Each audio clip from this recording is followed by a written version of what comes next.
I did not want to talk about this story.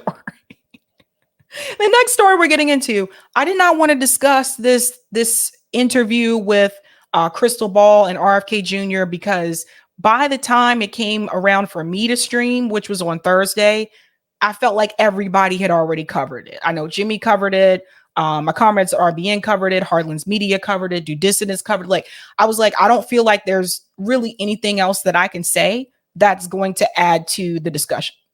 That's honestly how I felt. So sorry. That was not planned on the schedule for Thursday. And then I was off on Friday. I took Friday off. But then I saw a video from Kim Iversen, and it's only on Rumble. Sometimes she'll take a clip from her Rumble live streams and put it on YouTube, but this one is only on Rumble. I know some of you told me you don't watch Rumble, so you may not have seen this. I don't like doing cheap shots at people, and I know I've done that before in the past, but I told you, like, that's really not the path forward, is to focus on the policies and the positions at hand. And I felt like Kim's video did not do that. I felt like she pointed out something that most people have not mentioned, and probably because they didn't know about it. But she pointed out this area of conflict of interest that has not been discussed for the most part. And I'm not talking about the conflict of interest that, you know, Krystal and Marianne are friends. Not talking about that part. I'm talking about financial incentive. And I think this is something that should have been disclosed. Now, let's go back to the beginning. We know that Krystal and Kyle had decided that they really wanted to push Marianne and promote Marianne from the beginning. Whatever. They can do whatever they want. But for those of you who don't remember that, let's go back to that very moment. Very much as I did it. I think I showed you, somebody took a picture of me. It's sorry.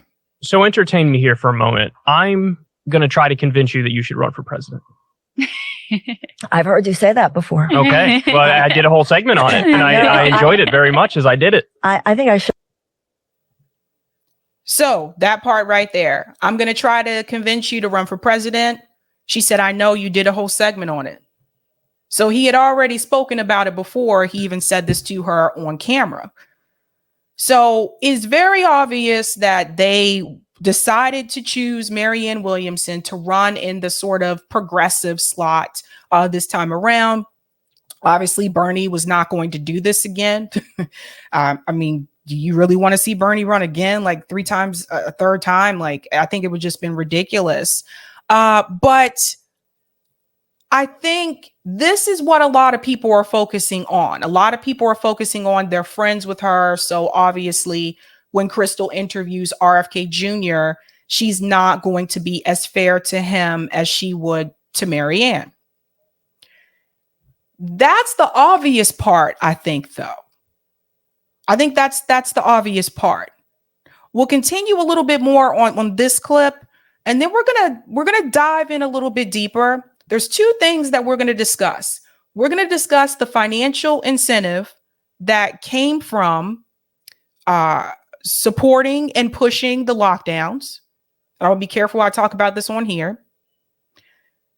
And we're also going to explore something else. What have we been conditioned to do in reference to supporting the progressive candidate for president in this space? We're going to talk about that because I haven't seen that discussed yet. And I think it does need to be discussed. So we'll finish up a little bit here and then we'll go to the next clip. Showed you, somebody took a picture of me.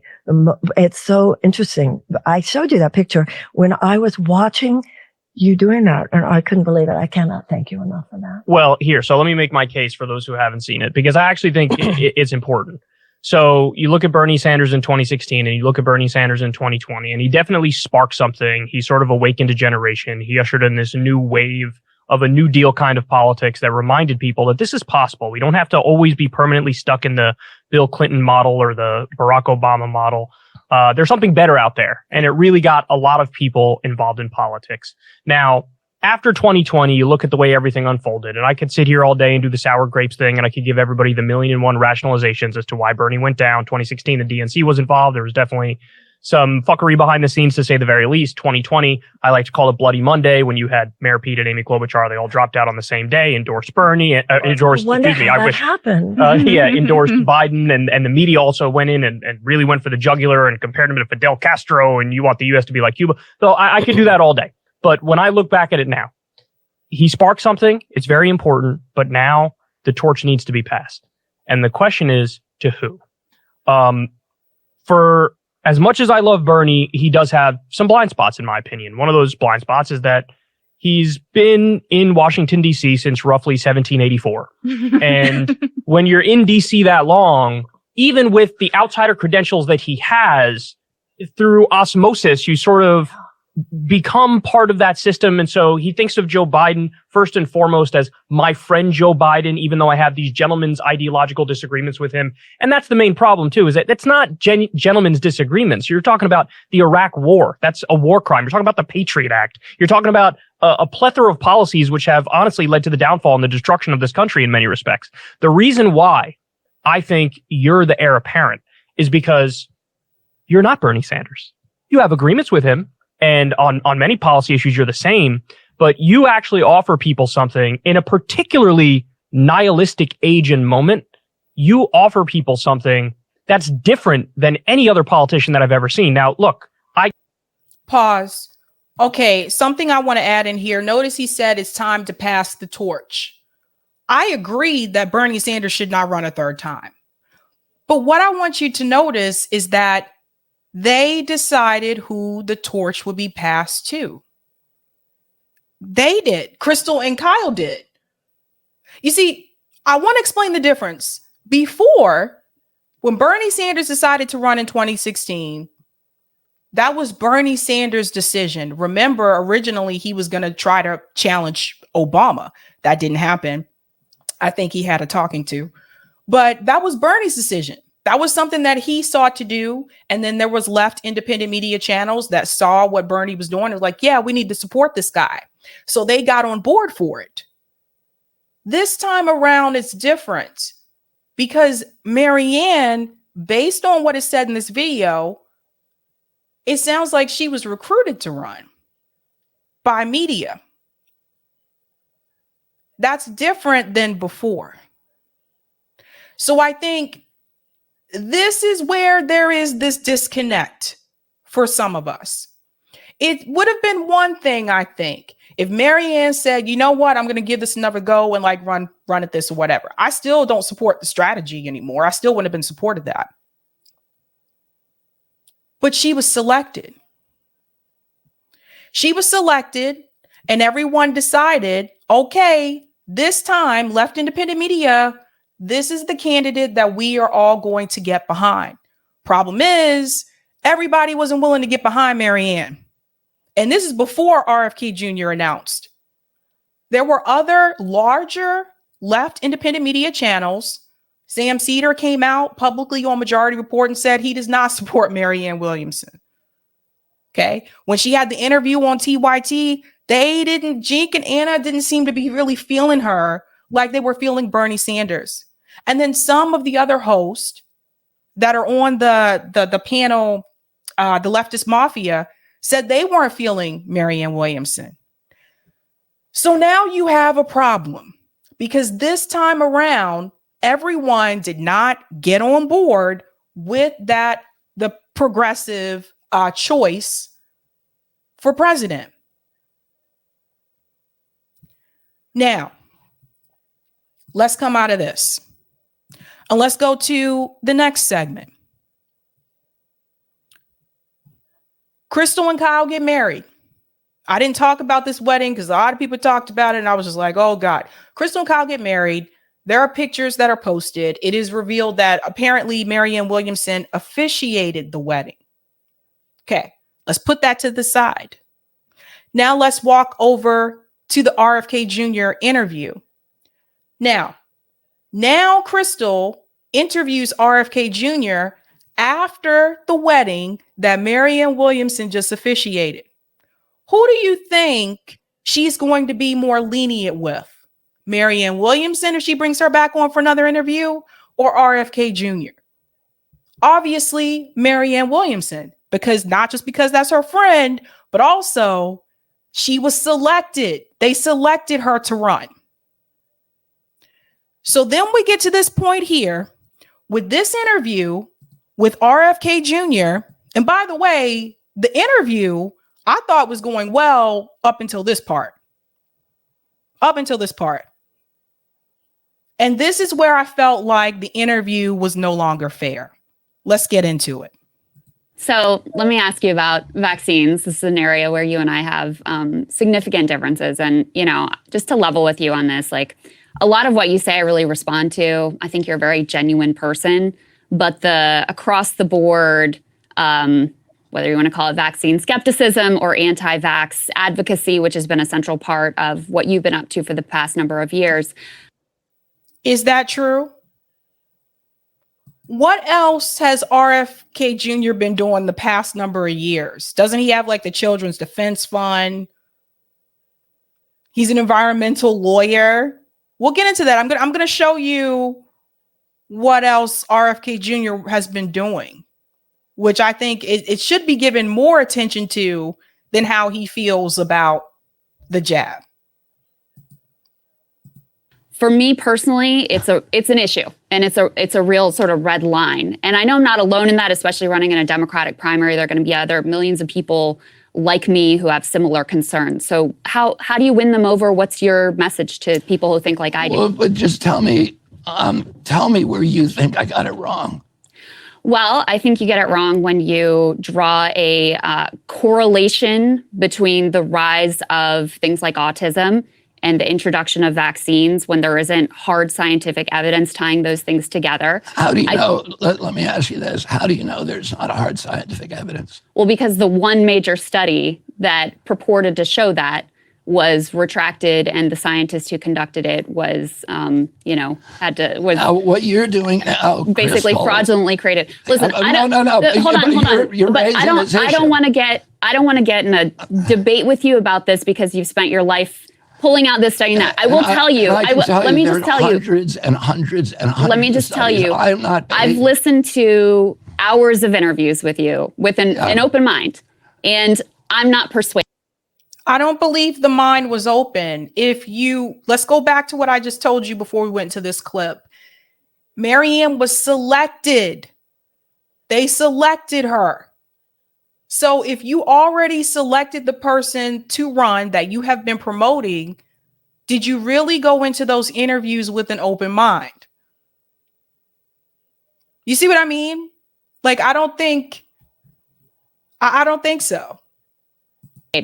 Now, maybe I'm wrong. That's possible. I'll hold it out there. People can watch. I thought Megyn Kelly did a phenomenal interview with you that went through all these claims piece by piece by piece. I really encourage people to watch that whole exchange because we won't be able to do it justice here in the 5 minutes we have left. But there are going to be people like me who aren't persuaded and who see this as an issue. And the fact that it's been such a central part of your advocacy means I can't just sort of put it to the side and say, well, I'll just ignore, this piece that's been really important to you in your life. So you're running. But when it comes to the issue with Israel and Palestine, with Marianne, she did not go this hard on Marianne. Now, look, we got a lot of criticism for our interview with Marianne, but I made sure I did get to ask about the Israel and Palestine, and we do not agree with her on that issue. We don't agree with her on some of the takes that she has with foreign policy, which we did push back on that. What I noticed is the interview that I saw with Krystal and Kyle when they were talking to Marianne about the Ukraine thing, about the Israel and Palestine, they were much more kind and friendly towards Marianne than they are to RFK Jr. And that's not my opinion. You go back, you watch both of the interviews, you can see the difference. But that's what happens when you select the person to run as the progressive candidate for president versus you interviewing the person that you not only did not select, but is not your bud or your bro, was not at your wedding. Obviously, there's a difference in treatment here. In a Democratic primary, you have a lot of people who feel even more strongly than me who think that, Dr. Fauci is a hero and all of these things. How are you going to persuade them? How are you going to reach them? And what is your message to them? Well, first of all, I'm not leading with, my opinions about vaccines. But what I say to people is, show me where I got it wrong. Show me where I got my science wrong. I've written books about this. I wrote a book about a link between thimerosal and autism that has, I think, 450 distilled scientific studies that confirm and validate that hypothesis, and 1,400 references. And if I got something wrong, show me where it is. But I think people have shown you where things are wrong, but you don't. This part right here, number one, smash that like button. But this part right here, I think if you have disagreement with him on this, be prepared to show what he got wrong. Like, have this as a receipt in your back pocket. That's what I would have done. I mean, you guys know how I am. You guys know how I am. When Norm Finkelstein came on here, we did not agree about defund the police. I showed him 10 demands. We did not agree about the progressive strategy through the Democratic Party. I showed him the statement from attorney Bruce Spiva about the DNC saying that they can select the candidate. Have those receipts to show, because otherwise it could come across as though you're just doing that in bad faith. You see what I'm saying? So he's saying, show me where I got it wrong. You should have already had receipts prepared to show that to him. Because otherwise, like, I don't know. He don't know. Don't want to hear it is because I've seen, numerous fact checks. Dr. Vinay Prasad, who we, really respect on the COVID vaccine. He went through your interview with All In. He did a fact check. I mean, it's not. But where is that fact check from him? Like, if they're not prepared to show the clip from that interview that they had with that doctor, you see the problem, guys? Because, like, this is the thing that I have learned along the way. Like, I was on the debate team when I was in high school, and this is one of the things that my debate coach taught us. You need to have receipts.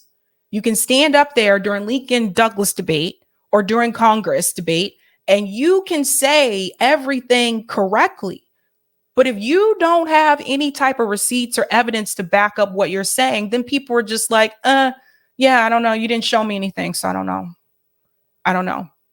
So what would I have done in that particular situation? I'm like, let me show you what Dr. So-and-so said when he was on the show. And I would have played a small segment from that clip. Those of you that watch me, you've seen me do these kinds of things when I've interviewed people before. And I've said, let me show you what this person said when they came on. You got to have that in the back pocket. People have a fact check of Vinay, and you should read that. I will take a look at it. But I don't think that it's fair to say nobody has ever pointed out anything that's been wrong. Well, here's what people complain about what I say. And again, I'm not leading on this issue, so people can either take it or leave it. But if you want to, what you just said about me, that I'm sort of hard-headed and stubborn and just won't give in, you're wrong about that. If somebody shows me where I'm wrong, I'm going to correct it. And, we have probably the most robust fact-checking operation now in North America. I have 350 PhD scientists and MD physicians on, CHD's advisory board, including until recently, Luc Montagnier won the Nobel Prize for discovering the HIV virus. Chris Portier, who's the head of the National Toxicity Program at NIH, formerly, probably the top toxicologist in America. And if I were saying things that were scientifically unsound, those people would not stay with us. What I would say to you is, show me where I got it wrong. Show me a study where I got wrong, and I will change my position. And this is, again, another moment where it would have been helpful to have those receipts to show it. This is something that and I don't even do the whole debate me bro thing on YouTube. Like, I don't get into all of that, but I have noticed I've watched multiple debates on YouTube, and the people who tend to do really well when they are debating, they have those receipts prepared and ready to show. No, science is fluid. It's not an embarrassment to me if there's a new scientific study that I haven't seen that comes out and says I'm wrong. That's what you're supposed to do with science. But what I'm saying to you, nobody has done that. If Vinay Prasad, when he did his piece, If he showed me science that was valid, I would say I would change my position. If we got the two of you together, would you be able to do that? read my response. So Sagar is saying, if we got both of you together, would you be willing to have this conversation? But again, like, the person debating him on this right now is Krystal, even though she said she didn't want to have a debate. And he's talking here, and here she comes in to interrupt him. Again, you have to go back to the relationship that she does have with Marianne, and you have to question, again, if RFK Jr. was the candidate that they selected to put forth, would this interview have gone this way? I don't think it would have. There is some bias there. And I know there's been, some pushback from people on Twitter in reference to this particular interview. But I would ask yourself, are you giving that pushback in the defense for Krystal because you too have a relationship with her in a way that you don't want to jeopardize? And there's nothing wrong with admitting that. There's nothing wrong with admitting that, yes, you are her friend and you don't want to criticize her because so. But just because someone is your friend doesn't mean they can't be wrong. We're not perfect. We all make mistakes. I don't have, I've done multiple interviews, a lot of them. I'm losing count. I've done a lot of interviews on the show. Not all of them were great. I'm sorry. You guys know, those you've been watching me for a while, not all of them went well. There were some that I think went really well, and then there were some that just went all over the place, and you have seen them. So we're not perfect. Sometimes we do really well with these interviews, and sometimes we don't. And I think instead of getting defensive, sometimes it's good to just take a step back and say, okay, I can work on this area here and work on this there.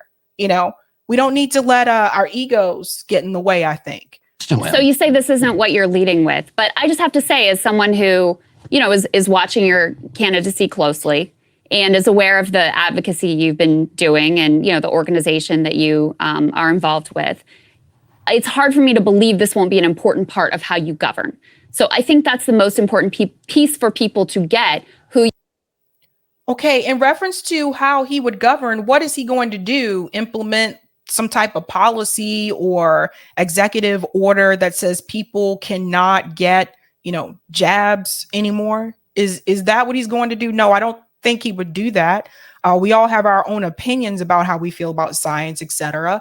But in reference to how someone is going to govern, why wasn't that question brought up in reference to Marianne Williamson and her views about Israel and Palestine and her views about the war in Ukraine? Marianne said that she would continue to give the funding to Ukraine, to give the weapons to Ukraine. Marianne said she's for the two-state solution in reference to Israel and Palestine. That is something that can be done by executive order when we're talking about how you are going to govern. So why wasn't that question brought up to her? What is he going to do in reference to jabs? You see the problem? Let's go on. You have to accept there are going to be people like me who just don't agree with you on this. You certainly understand that there are many who do think that the vaccines that we have are more beneficial than harmful, that, got their kids vaccinated and are happy for that decision. So how is this going to impact the way that you govern, or does it not at all?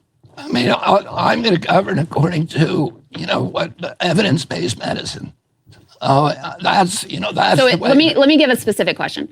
If there's another pandemic, in the last pandemic, former President Trump, something we gave him a lot of credit for, he launched Operation Warp Speed.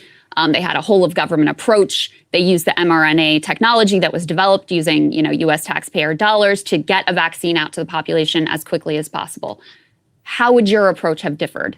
My approach would have been a science-based approach. Which means what? Which means and a medicine-based approach, the approach that has been used for, and approved for decades.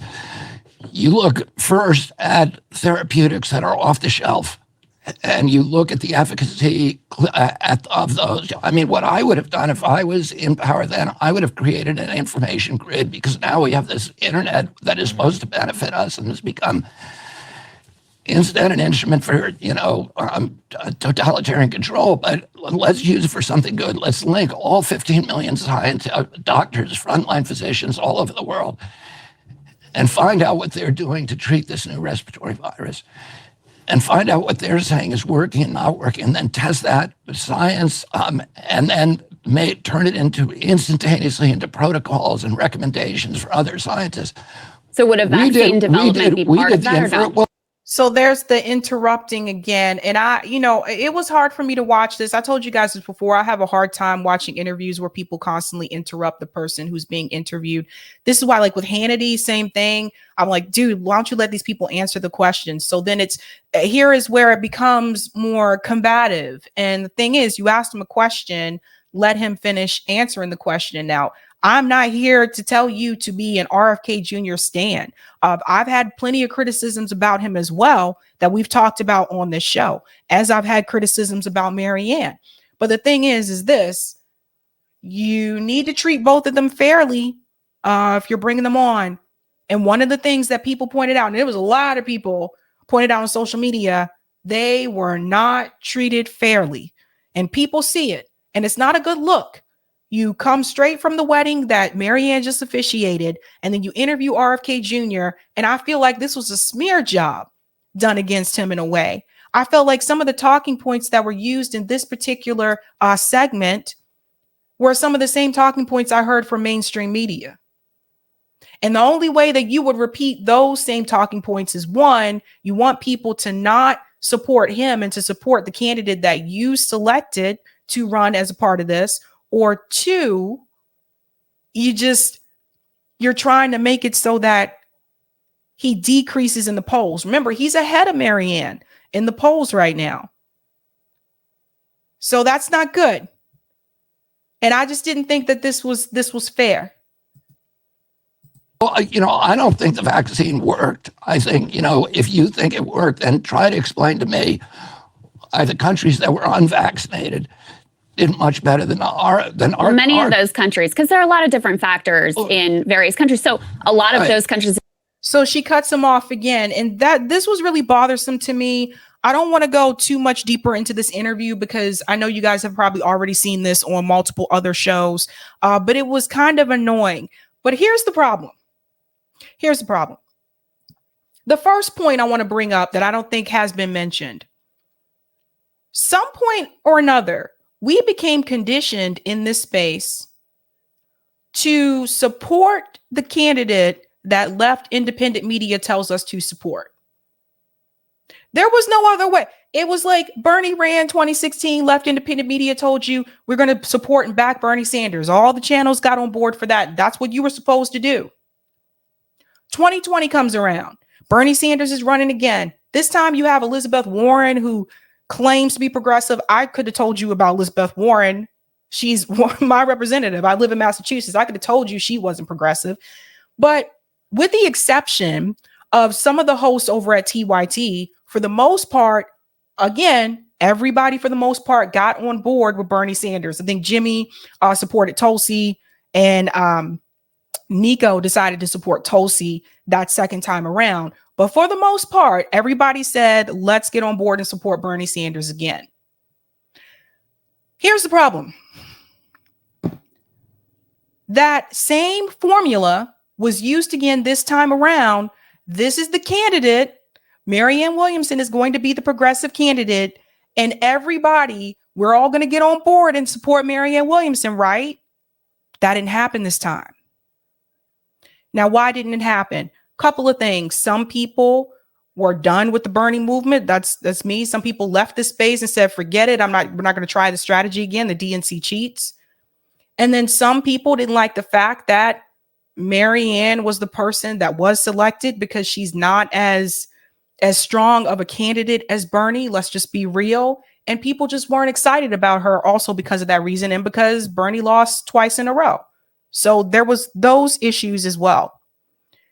But then also, some of the channels that were a part of the Bernie movement also decided to leave the Bernie movement. I didn't have a show during that time. I came after Bernie. So I'm post 2020. But some of the other channels like Kit over at Hardlands Media said, nope, we're not doing this time around. Peeps over at MCSC said, nah, but we're not doing this time. We've done this too much. We know what's going to happen here. The DNC fraud lawsuit, this came back up again. So you had some of the people that were on that Bernie train and promoting Bernie that broke away from it, that were in this space. And then you had newer channels that came about after Bernie 2020, like myself and my comrades over at RBN. And we told you the whole system is corrupt. The DNC is corrupt. It's all about money, and they're never going to let a progressive candidate running on those particular issues get into the White House, because again, the party is a corporation. We have to continue to say this to get this through people's brains. The Democratic Party is a corporation. Okay. It is not just a party that you join to hang out and be social with people. It is a corporation that is owned by Wall Street and the military industrial complex. And I cannot say that enough. And I will continue to say that until people really wake up and get it.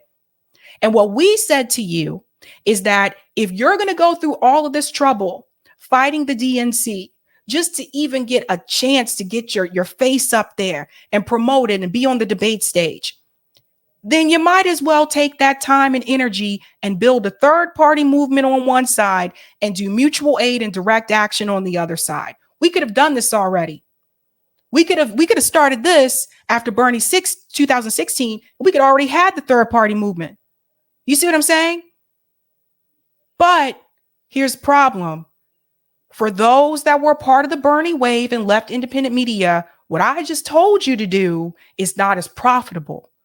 At the end of the day, it all comes down to the money. And speaking of the money, Kim Iversen, she's a good one. Kim brought up something that a lot of people may not be aware of. The stance that Krystal took towards RFK Jr. in reference to how he feels about the jab, etc. You have to remember that Krystal was one of the people that did push for the lockdowns. Was there some type of profit to be made there? According to Kim, there was. And if you haven't heard this, you need to hear this. Let me make sure I make this bigger for you. Here we go. And her husband even admitted that they were developing education programs. That was something that they were doing, was developing. It says that this was a piece that came out saying now she and her husband, this is when she was running for office, now she and her husband work from home designing educational software, which Ball said entails much international travel. They were in Jordan for 3 months, including during last fall's presidential election and President Barack Obama's inauguration in January. So first she gets, sells penny stocks for a company that pushes online learning. Then her and her husband develop educational software for online distance learning. Then her husband, her ex-husband, I should say, but while still her husband during the pandemic, becomes founder and CEO of a company called Cognotion, which is a digital training program to give, interestingly, frontline healthcare workers a way to become educated during the pandemic. So in my mind, you should have to disclose that you are making money off of distance and education learning, that you have a history of this when you are pushing for children to not be in school. Pause right there. Let me chime in for just a second. As someone who comes from the education field, most of you follow me, you know that's where I came from. Distance learning, education, it's not new. It's been around. But during the pandemic, what you have to understand is that it grew tremendously during the height of the pandemic. And it wasn't just K through 12. Those of us that worked in higher ed, similar situation. That's what they were pushing, right? So I had this experience when I was working at Boston University during the height of pandemic. This was in the middle of admissions. You have to hit your target, right? We hit our target. Then when we announced that we will offer a choice of in-class instruction or remote, and you could decide day by day as a student if you were going to appear in person or off campus. And then we also had to make the rule that social events could not be in person because my state, Massachusetts, we were locked down. It was strict here, but we could do them virtually. just like that, admission numbers started to drop and we were no longer at our target. And it got to the point where I was like, I don't know if we're even going to have enough people to break even. So what I had to do, and some of my other comrades that worked with me, we had to research and find out why some of these other schools that had the same program that we had, why their numbers were not decreasing. And where were these students going to? Sabrina, contact Wake Forest University and ask them why they're not losing their enrollment numbers for this program. Contact the University of California and ask them why they were able to keep their numbers. This went on for months. This was a huge project that we had to do because the numbers were not good. And one of the things that I found out is that those distant education programs, some people were going to that. Let me do this for a year until this pandemic starts to wind down. And then I'll just, come to BU. That's what some people were doing. You had companies like General Assembly, and no shade to the peeps, General Assembly, they grew tremendously during the pandemic because they had already offered in-person instruction and remote instruction. That was their platform before the pandemic even happened. So guess what happened? When everybody was locked down, they grew like that. They were grabbing up high school students left and right and said, yes, let's just do this. It's cheaper anyway, and we offer financial aid. Those platforms, the distance education learning, grew tremendously during the pandemic. And you also have to remember that CEOs, some of these CEOs, their wealth doubled during the pandemic. So what Kim is trying to explain to you is this. They had a distance education learning company, the two of them. And if you're on independent media and you're telling people, yes, we need to stay at home, and you're pushing for the lockdowns, then you should have disclosed to your audience, by the way, I am benefiting financially from the distance education software. Now, this is not to be a personal attack. This is about ethics in media. And yes, that should have been mentioned, and that was not mentioned. So there was profit there. I told you, it always comes back to the money. There was money to be made. They made a lot of money. Look it up. They made a lot of money during the pandemic when everybody else, other people were losing their jobs and people lost their homes and people were evicted. They were making money off of the lockdowns. That needs to be disclosed. Let's go on. The most devastating, I would say, events, one of the most devastating policies that's happened to our society was lockdowns. More damage has been done to people because of lockdowns than I would think nearly anything that we've seen in our lifetimes. And she pushed for those and failed to disclose that she was making money off of distance education. That to me is a major conflict of interest. Yep. That to me maybe plays into the then push for, everybody needs to get vaccinated because we can't go back. We can't go back until everyone's vaccinated, knowing not everyone's going to be vaccinated. 30% of people are going to say, I'm not doing that. And so you could continue this narrative and you could continue saying, we've got a lockdown. We're not going back. Nope, it's not safe. Get vaccinated or else. We're all staying locked down. By the way, keep your kids out of school. And here's some educational software I want to sell you. And you get paid. Yeah, that's a problem, you guys. That is a big conflict of interest. This is why it was funny to me when people, when they tried to make that video about me saying, Sabrina's family comes from the military industrial complex. I'm like, I always told you guys I was a military kid, never hid that shit. Always told you my parents were in the military. A lot of the people in my family were in the military. That's why I know so much about it. I've always made that very clear. So it was just kind of funny to me. It's like, am I telling you to join the military? Am I trying to recruit you to be all that you can be? No, I'm telling you the exact opposite because I learned from that experience. So that's what's funny to me is just, but this direct conflict of interest, it's really messed up. Conflict of interest that I think should be disclosed. So again, this just kind of goes in line with what we saw with mainstream media, conflicts of interest with them taking big money from the big pharmaceutical companies, not disclosing it, and silencing people, demonizing people. And you know what? Listen, when she goes after RFK Jr. and says, we don't want to talk about any of your anti-vaccine, your blanket anti-vaccine or vaccine skepticism. Hell yes, there's vaccine skepticism at this point. A blanket vaccine skepticism from many of us who never were skeptical of vaccines in the past. Big pharma, we watch them push vaccines on us that they tested on 8 mice. Let's just pause here for a second, and I want to bring up something. You know what's often not mentioned?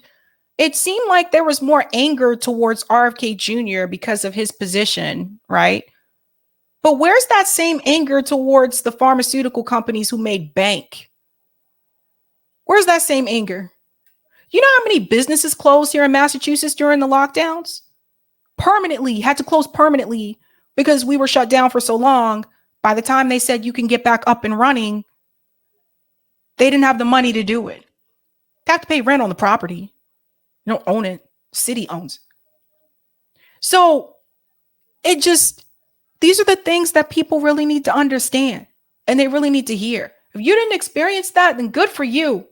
But there were people here that lost their businesses. There were kids. We want to talk about distance learning. Kids forced to learn at home in homes where they did not have the room and the Wi-Fi connection to do so. But we don't want to talk about those kids. The kids who share a bedroom with their sister or their brother, and they don't have a quiet space that they can go to for 8 hours a day to learn on a laptop and listen to their teacher talk. Those kids, I saw those kids.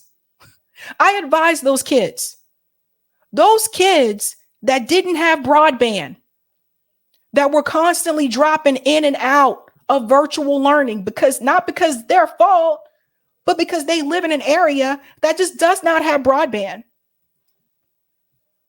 Some people don't know about that, don't understand. They don't know what that's like.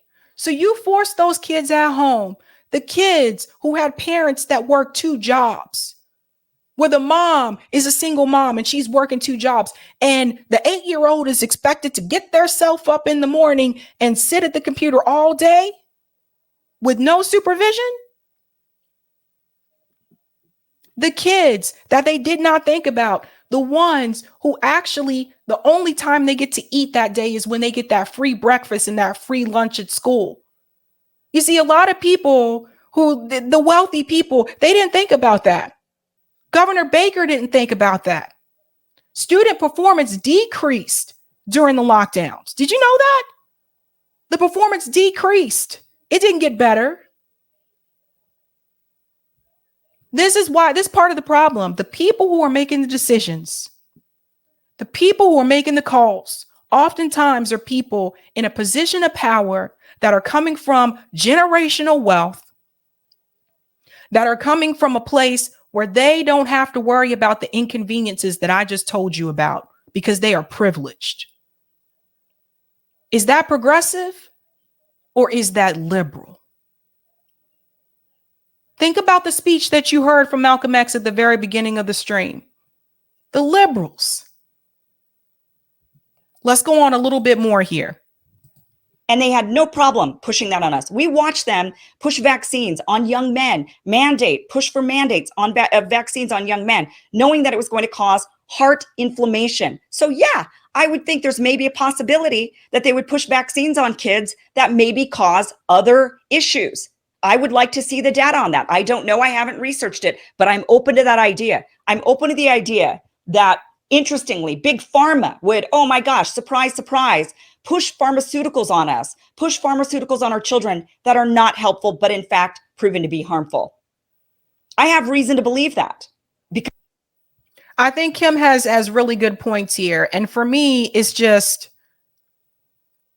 you profiting directly from it. And you said nothing. Like, that's a problem. That's a problem. Kim, by the way, gives 0 fucks. Like, Kim will she does not care. She will let people know, I'm going to let the cat out the bag. Now, one of the things that Krystal mentioned was what he's been doing for the past couple of years. I do want to mention this. Let's see what he's been up to for the past couple of years, because she said, you've been doing the jab stuff. Listen to this. Make sure I come down here. Whoopsie. Listen to this. It says RFK Jr. sought to establish sustainability and good stewardship of Earth as central ethical imperatives of human society. Kennedy has worked on environmental issues across the Americas and has assisted several indigenous tribes in Latin America and Canada in successfully negotiating treaties protecting traditional homelands. He is credited with leading the fight to protect New York City's water supply. The New York City Watershed Agreement, which he negotiated on behalf of environmentalists and New York City watershed consumers, is regarded as an international model in stakeholder consensus negotiations and sustainable development.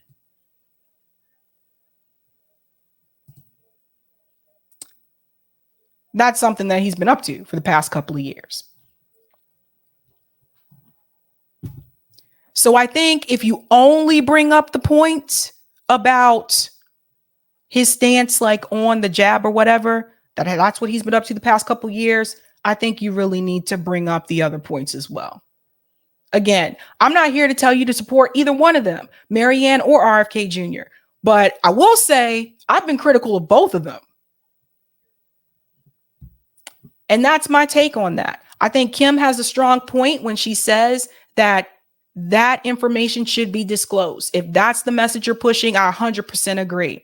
And number two, maybe part of the problem is that we, from the get-go, from Bernie Sanders 2016, have been conditioned to having left independent media tell us who the progressive candidate was and to back them at all costs. And maybe that's a big part of the problem. Think about that. Think about it. Gonna go to some of the comments. There's a lot. Ay. Thank you for the super chat, Sean. I need to see some criticism from the left for RFK Jr. He's a Zionist, Russiagator, and he supports a two-tiered healthcare system. Bourgeois weasel, not it. You should go watch the many videos that I have done about RFK Jr. and you'll see plenty of criticism. Don't know what else to tell you from that.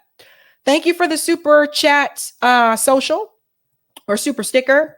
Thank you for the super chat, Byron. Not sure what rock I've been under. Had no idea Kyle and Krystal was even messing around. That's some Joe and Mika foolishness. I don't know about that.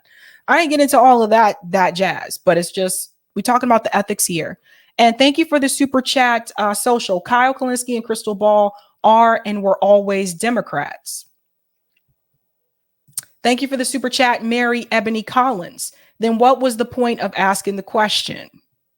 Thank you, Roger, for the super chat. This would be a hilarious spoof segment on SNL. I could see that. And thank you for the super chat, none of your business. The person Krystal quoted as the one who supposedly debunked RFK was debunked by Jimmy Dore. Krystal seems like she is shilling for Pfizer. I don't have evidence about that. Thank you for Justin becoming a new Sabby member. Whoop, whoop. Thank you for the super chat, historic teachings. 7.8 billion people and 7 million deaths. In what pandemic do 99.99999% of people live? Krystal linked to a Gates-funded research paper. Krystal is full of shh. I told you it always goes back to the money. Thank you for the super chat, Justin. A comrade from Tennessee. Glad I found RBN and others. Keeping it real. Love you all and stay strong. We need you. Thank you so much. And thank you, Cool Blue. Dim rigs their primaries. How intelligent, insightful, and trustworthy can pseudo left be when they push for voting in general elections for the Democrats? Yeah, I mean, it's just, thank you for the super chat, Nicole. I can't tell enough people about you, Sabby. I have saved clips and share with friends and family. You're brilliant. Just wanted to say thank you. Thank you so much. I try. And I'm not perfect, but that information should have been disclosed. And obviously there is a conflict of interest here, as you guys can see.